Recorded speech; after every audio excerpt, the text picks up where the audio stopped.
Welcome back everyone to PyData Sri Lanka YouTube channel. Today we will be discussing about Python Lambda functions. By the way, if you are new to Python and have no idea about Python functions, I recommend you to watch our introductory video on Python functions.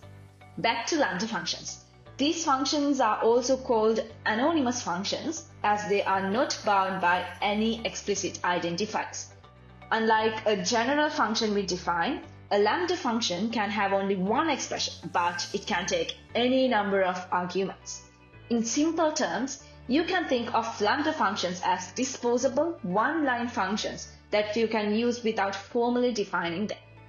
Before diving deep into lambda functions, let me define a function that will double any given number. So here my input parameter is going to be x, and then I'm going to store the double value under the variable y. So here we are going to define the expression and then we need to return the value of y. All set to go, and if I print the double function along with the input number 2, you can see that we are going to get the number 4, which is the double value of 2. Actually, we can replace this function using a lambda function. For the time being, I'm going to store my lambda function to the variable y, and yes, we are ready to define the lambda function. So it starts with the keyword lambda followed by the parameters, which in this case is going to be x, and then after a colon we need to state the expression. So you can see now we don't have this return statement as previously, and it's just a pretty straightforward syntax.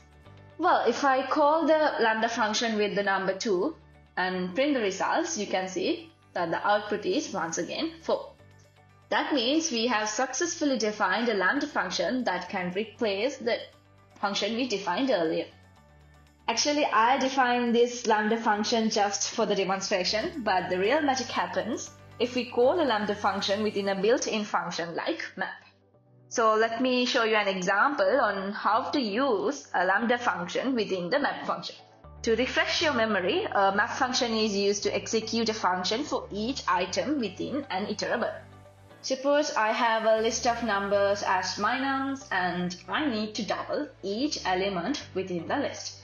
So simply I have to call this lambda function to each item within the list.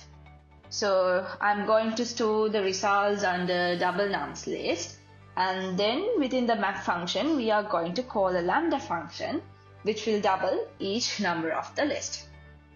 In here we are to map the lambda function to my nums list, and yes, this is how we define a lambda function within the map function.